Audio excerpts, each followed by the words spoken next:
안녕하세요, 조승현입니다. 오늘 추석 연휴죠. 10월 2일인데 원래 저희가 연휴에는 컨텐츠를 안 올리는데 이번 연휴는 또 너무 힘든 분들이 많으시잖아요. 또 사랑하는 가족의 품으로 가지 못하시는 지금 상황 때문에 그런 분들도 계시고, 그래서 제가 위로해드리러 왔습니다. 추석은 원래 가족과 함께하고 소통하는 시즌이잖아요. 그래서 이 가족에 대한 노래 중에서 정말 가사가 좋다 하는 프랑스 노래가 하나 있었어요. 알노 플루랑 디디에라고 하는 프랑스 샹송 가수가 쓴 곡이고요. 제목은 프랑스 쿨투어라는 제목을 가지고 있습니다.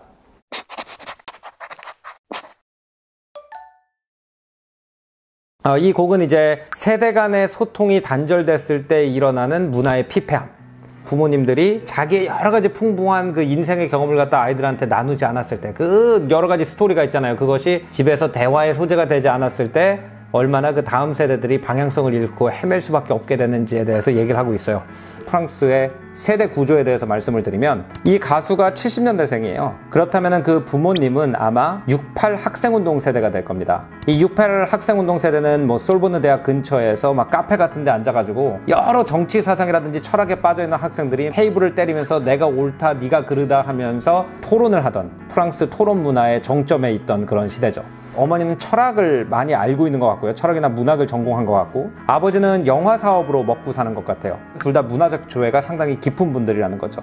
하지만 명문대를 가라는 거 외에 딱히 가르침이 없었다라는 것을 주제로 이제 이 노래가 만들어져 있습니다. 우리나라도 워낙 애들이 학교에서 너무 열심히 공부하기 때문에, 또 일을 너무 열심히 하기 때문에 자기 각자의 삶에 대해서 얘기할 기회가 없는 그런 나라기 때문에 한국인들이 공감할 수 있는 내용이 너무 많아서 가사를 들었을 때 뭔가 이렇게 전율이 오는 걸 느꼈었거든요. 여러분도 오늘 그 전율을 한번 느껴보셨으면 좋겠습니다. Elle ne m'a pas parlé des livres, de l'histoire des idées, pas de politique à suivre, pas de mouvement de pensée. 아빠는 나한테 영어를 가르쳐주지 않았다. 아빠는 나에게 독일어를 가르쳐주지 않았다. 프랑스도 똑바로 가르쳐주진 않았다. 이렇게 얘기를 합니다. 그러니까 이걸 보면 이제 아버지가 여러 언어를 자기는 구사를 한다는 걸 알 수가 있죠. 근데 아들한테 집에서 이런 것들을 가르쳐준 적이 없다는 겁니다. 엄마는 나한테 책에 대해서 얘기하지 않았고, 사상의 역사에 대해서 얘기하지도 않았고, 정치를 어떻게 따라가야 되는지도 알려주지 않았고, 생각의 움직임에 대해서도 얘기하지 않았다. 그래서 이렇게 윗세대의 어떤 문화 자산을 갖다 물려받지 못했는데, 그러면은 집에서 최소한 뭐 청소를 똑바로 하라거나 밥을 만드는 법이라도 배웠냐? 그것도 아니라는 겁니다. 엄마는 나한테 실용적인 것도 가르쳐 주지 않았다. 실용적인 것도 나한테 보여주지 않았다. 밥하는 법도, 옷을 꼬매는 법도, 마요네즈를 부풀어내게 하는 법도. 이 마요네즈를 부풀어내게 한다는 건 좀 한국인들이 들으면 의아한 표현일 수도 있는데, 우리나라의 김치처럼 각 집안마다 약간 프랑스에선 손맛의 상징이에요. 우리는 이제 주로 병에 있는 마요네즈를 사지만 여러 가지 재료를 넣고 막 위핑을 하면은 제대로 되면 마요네즈가 이렇게 푹 올라옵니다. 근데 어려서 집에서 부모님이랑 같이 요리를 안 했던 세대 입장에서는 그냥 어떤 마법처럼 보이겠죠. 어떻게 저게 가능하지? 자기가 하려고 그러면 절대로 안 되고, 이런 생활의 기본적인 거를 배우지 않았다는 겁니다. SARL을 만드는 법도 배우지 않았고, SARL은 개인 사업자 등록을 말해요. 가수 생활을 하려고 해도 개인 사업자 등록을 해야 되는데 개인 사업자 등록을 하는 법도 배우지 않았고, 집안을 어떻게 꾸미는지에 대해서도 배우지 않았다. 이 프랑스의 사실 굉장한 그 문화 자산 중에 하나가 보면은, 우리가 막 프랑스 인테리어 막 이런 거 보면은 프로들이 안 했는데도 너무 예쁘게 해놓잖아요. 이런 것들이 이제 프랑스의 문화 자산인데, 학교 공부는 했는데 이런 거는 집에서 물려받지 못했다는 거죠. 아빠는 나한테 피아노를 어디다 써먹는지를 가르쳐주지 않았다. 그러니까 집에 피아노가 있었다는 거죠. 그러니까 젊었을 때는 음악에 꽤 빠져 있었던 집안이었을 텐데 피아노를 어디다 쓰는 건지 알려주지 않았다. 그리고 프랑스 영화라는 것이 어디다 쓰는 것도 가르쳐주지 않았지만 아빠는 그걸로 먹고 살았다, 이런 내용이 있어요. 그러니까 프랑스 영화는 사실 보고 나면은 이게 뭐야, 이걸 내가 왜 봤어, 이런 생각이 드는데, 분명히 그 만드는 이유가 있고 철학이 있을 텐데 거기에 대해서 한마디도 하지 않았다는 겁니다. 그죠? 근데 아빠가 그걸로 심지어 먹고 살았다는 거예요. 이건 뭐 누구나 공감할 수 있죠. 사실 자기 일을 하면서 많은 사람들이 집에서 일 얘기하는 걸 가족들이 싫어하기도 하고, 또 그 일을 통해서 자기가 배운 것들을 자녀한테 전수하는 경우는 굉장히 드물죠. 그 다음에 엄마는 나한테 그들이, 엄마 아빠 둘을 얘기하는 겁니다. 그들이 어떻게 결혼했고 서로를 배신했고 그리고 헤어졌는지에 대해서 얘기하지 않았고, 그렇다고 다른 따라할 만한 모델을 주지도 않았다.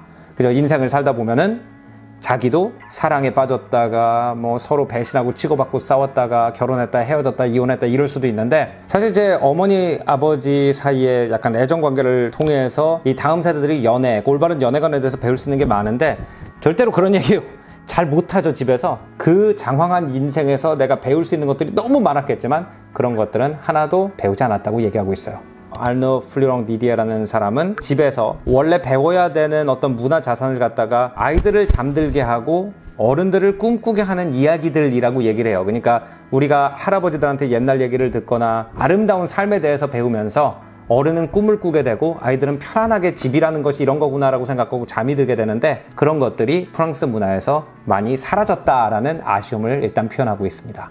또 아버지 어머니가 이제 68세대였기 때문에 이 정치 교육이 똑바로 이루어지지 않은 것에 대한 상실감도 여기서 많이 토로를 하고 있습니다. 여기 한번 볼게요. 그들은 나한테 마르크스, 토크빌의 라이벌에 대해서 얘기하지 않았다. 이제 프랑스에서 자유주의를 대표하는 어떤 철학자, 그럼 알렉산더 드 토크빌을 생각을 하고, 마르크스는 이제 공산사상의 어떤 창시자잖아요. 그래서 이 두 명을 알아야 프랑스를 대표하는 두 개의 당, 이걸 이해를 할 수가 있는데 이 기초 철학을 하나도 몰랐다는 겁니다. 루칵스의 적인 웨버에 대해서도 얘기한 적이 없다. 하지만 그들은 나한테 투표는 꼭 하라고 했다. 저 투표는 해야 되는데 이 내가 뽑는 정당이 어떤 사상의 기초를 하고 있는지에 대한 아무 교육이 없었다는 거죠. 가정교육의 단절이 나라 전체에 미치는 영향도 작지 않다는 거죠. 그들은 나에게 68 학생운동에 대해서도 얘기한 적이 없고, 소시에테 드 스펙타클, 스펙타클의 사회라는 건 이제 기 드버라고 하는 프랑스 철학자가 68 혁명 때 제시한 어떤 사회 이론 중에 하나거든요. 미디어가 너무 발전하다 보면 정치고 뭐고 쇼만 남는다는 거예요. 그죠? 보여주기식만 남고 본질이 없어진다는 이런 얘기를 하고 있는데, 그런 거에 대해서도 얘기하지 않았다는 거죠. 특히 지금처럼 뭐 미디어가 창궐한 시대에 살아갈 때 굉장히 중요한 얘기일 수 있는데 그런 얘기 한 적 없다. 하지만 그들은 발작, 프랑스 소설가 오노레 드 발작이라는 소설가가 있는데 책이 굉장히 긴 걸로 유명해요. 그 이유가 소설을 기고해가지고 먹고 살았는데 그때 단어 하나하나 쓸 때마다 단어 몇 개 해가지고 돈을 받았대요. 발작은 줄별로 돈을 받았다는 걸 그들은 알고 있었고, 그렇기 때문에 그를 좀 경멸하긴 했다. 이렇게 얘기를 합니다. 그들은 텔레비전이 있기 전의 세상을 분명히 알았을 것이다. 하지만 거기에 대해서 아무 말도 하지 않았다.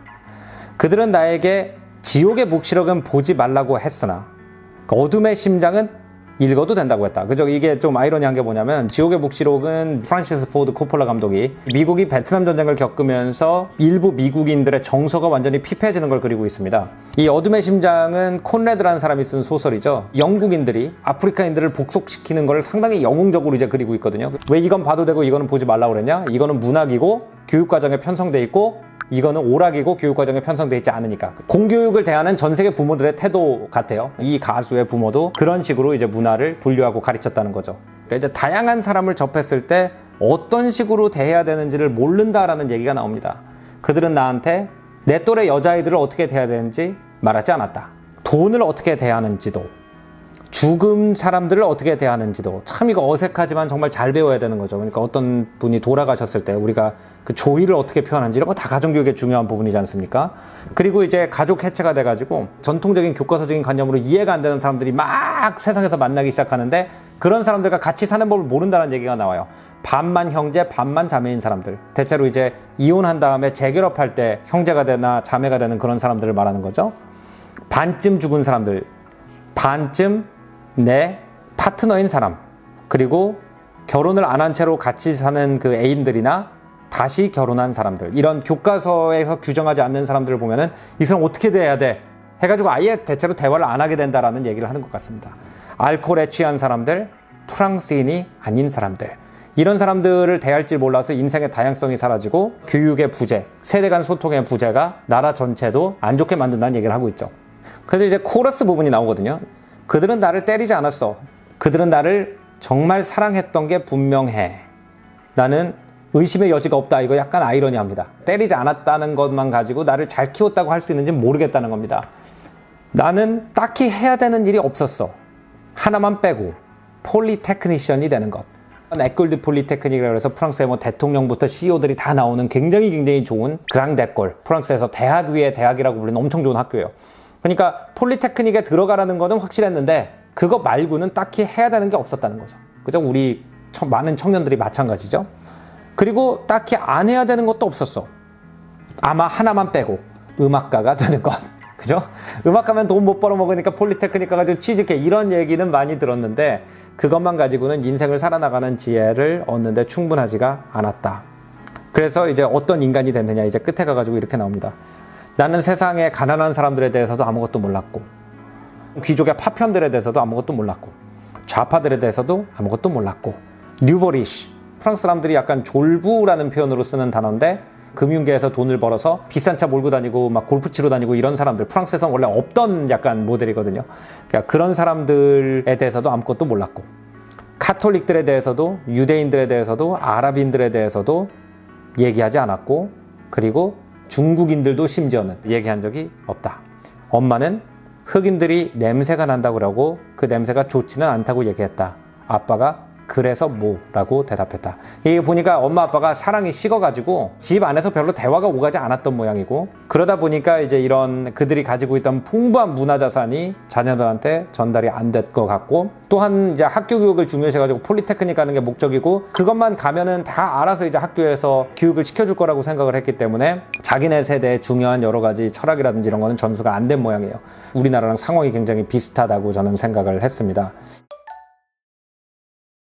사실 이제 우리가 교육에 대해서 얘기를 할 때 학교 교육은 대체로 취직을 하거나 아니면 사회인으로 살아가는 데 필요한 그 능력들을 갖다 부여하지만, 그거 말고 밥 잘 챙겨 먹고 패션 감각이라든지 옆에 사람한테 예의 바르게 어떻게 대하는지, 사람들이 울 때 어떻게 달래야 되는지, 이런 것들 있잖아요. 이런 것들은 다 사실 가정에서 배우는 영역이죠. 제가 생각할 때는 학교 교육의 한 20, 가정에서 문화를 전수받는 데 쓰는 게 80, 이게 저는 사실 좋은 컨비네이션이라고 생각하는데, 프랑스건 우리나라건 입시가 굉장히 하드코어한 나라일수록 점점점 이 학교 교육의 비중이 커지기 시작하죠. 그래서 우리나라 같은 경우에도 거의 막 9대1 이렇게 되는 경우도 많고, 특히 그때 이제 감수성이 예민해서 여러 문화를 받아들여야 될 시기인데 가족 간에 이런 문화 전수는 아예 끊어져 버리고, 대화가 학교 공부 얼마나 어떻게 했어, 이번에 성적 어떻게 나왔어, 중간고사 어떻게 나왔어, 이런 대화만 되는 경우가 또 많은 것 같아요. 그래서 제가 이 노래 가사를 이번 추석에 소개시켜드린 이유는, 그런 얘기 하지 말고 파란만장한 인생을 살면서 경험하면서 배웠던 거를 갖다가 좀 진솔하게, 아이들한테는 이런 얘기까지 해주면 안 되라는 생각하지 말고 덜 숨기고 진솔하게 사람 대 사람으로 대화하는 시간을 가지는 것이 정말 중요할 것 같다라는 생각에 오늘 에피소드 만들어 봤습니다. 오늘 조승현의 탐구생활은 여기서 마치겠습니다. 다음번에는 또 더 재밌는 문화 역사 이야기로 여러분 찾아뵐 테니까요. 구독, 좋아요 꼭 눌러주시고요. 저는 다음번에 뵙겠습니다. 추석에 복 많이 받으세요.